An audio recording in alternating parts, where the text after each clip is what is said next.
But then we got the September 11th attacks, and this intelligence community complex, right? All the spy agencies that had felt very sore for these 20 years, 20 plus years, had created a secret wish list of all of the changes to law that they would have wanted if they could have passed them, but they knew that they never would have passed with popular support in the United States because they violated the Fourth Amendment of our Constitution, which is the prohibition against not just the unreasonable searching of your home, your electronic communications, where people are listening to your phone calls, where they're breaking into your house, placing cameras, but the seizing of your personal things or your communications in the first place. You couldn't just pull things off the line without a warrant from a court. Well, this was sort of a secret plan that was sitting with the Department of Justice, had been negotiated with the intelligence agencies. When September 11th happened, it came off the shelf. They called it the Patriot Act.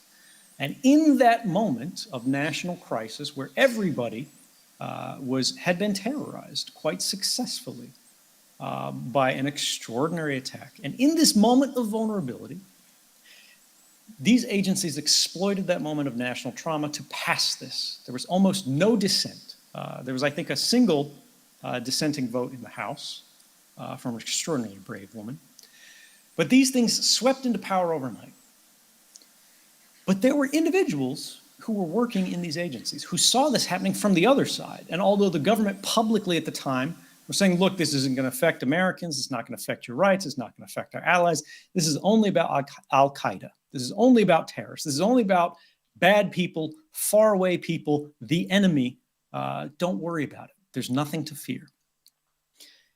Individuals like Thomas Drake, Bill Binney, Kirk Wiebe, Ed Loomis, these individuals were sitting at the NSA and they went, well, if this is the case, why are we ordering huge amounts of electronic equipment and putting them inside the United States at telecommunications providers that aren't monitoring foreign communications, they're monitoring wholly domestic communications. And they went through proper channels. They went to the NSA's Inspector General. This is sort of an internal watchdog, right? It's supposed to be a relic of this 1978 era reform of the Church Committee that says, look, when there's problems in classified areas, you go to this watchdog in the government, you tell them what's going on, and they'll fix it. They'll investigate. They'll find, are these activities unlawful? Are they unconstitutional? Are they contrary to the values of the nation? Are they waste, fraud, or abuse of the government's authorities? And when they did this, when they went internally, this one individual, particularly Thomas Drake, is the one the government came after the hardest. The NSA's number 2 lawyer, they've got about 100 lawyers. This guy was the number 2. He talked to Thomas Drake personally. Thomas Drake said, look, I understand the mission. I understand we're in a moment of national crisis, but what you're doing is a violation of the Constitution, a fact which, by the way, was not affirmed by the courts in a meaningful way until more than 10 years later, past 2013. But the program was eventually amended because of the kind of things that he brought forward. In 2006, there were some amendments to the program as well. But the NSA's internal process, this watchdog that was supposed to be protecting the Constitution, that was supposed to be waiting for men like Thomas Drake to stand up and say, whoa, somebody's breaking the rules here, he responded like this. If he came to me, someone who was not read into the program, and told me that we were running amok, essentially, and violating the Constitution, there's no doubt in my mind I would have told him, you know, go talk to your management. Don't bother me with this. I mean, the minute he said, if he did say, you're using this to violate the Constitution, I mean, I probably would have stopped the conversation at that point, quite frankly. So, I mean, if that's what he said, then anything after that I probably wasn't listening to anyway. This new wave of whistleblowers, the Thomas Drakes, the Bill Binneys, the Kirk Wiebes, the Ed Loomises, even the John Kiriakus, the Chelsea Mannings,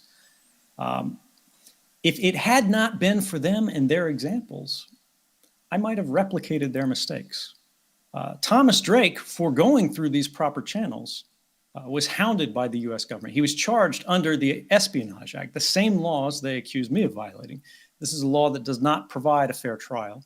You are literally prohibited by law from presenting your defense to the jury. You can't tell them why you did what you did and have them decide if that was basically a relevant enough threat to the operation of the system that your acts made sense. The same way that in the United States, even a murderer can say, look, this person was threatening my life, and the jury can consider maybe this was self-defense, is denied to whistleblowers in the United States who reveal information to journalists. Under US law, it doesn't matter. These men did it anyway. They did everything right. They even went to Congress. Going to journalists was an act of last resort. And for that, the US government destroyed their lives. Today, we release over 287 files documenting the reality of the international mass surveillance industry. An industry which now sells equipment to dictators and democracies alike in order to intercept entire populations. That statement sounds like it's something from Hollywood. That statement sounds like it could only be science fiction. But the reality is that this industry has grown up over the last 10 years from being a covert, very secretive, small industry to a transnational industry with its own industry conferences, over 160 companies involved in over 25 countries. There is an international corporatized mass surveillance industry. So embarking on the development of our new whistleblowing source protection platform, we undertook a research effort to see what really is the state of the art in international surveillance systems. And the findings are really quite remarkable. 9/11 has provided a license for European countries, for the United States, Australia, Canada, South Africa, and others to develop spying systems that affect all of us. So who here has an iPhone? Who here has a BlackBerry? Who here uses Gmail? Well, you're all screwed. The reality is, intelligence contractors are selling right now to countries across the world mass surveillance systems for all those products. It takes a bigger budget. It takes a bigger store. You have to buy, first of all, you got to buy the access to it, and then you have to buy equipment to collect it. Then you have to buy all the communications to transport it. And then you have to buy all the place to store it. Then you have to buy all the programs to analyze it. Then you have to buy all the analysts to look at it. See, it's a big industrial production here that's building an empire, an intelligence empire, and that's what they've got.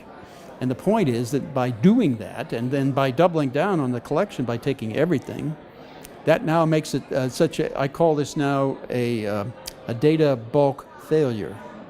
Like Paris was a data bulk failure. Boston was a data bulk failure. So was Times Square, the Times Square bomber. So was Fort Hood. All of them. Everything that's happened has been a data bulk failure. And what they've done, you see, is what it does. It gives them a lot of data on everybody, so they can retroactively analyze what they did. Well, that's a forensics approach. That's policing.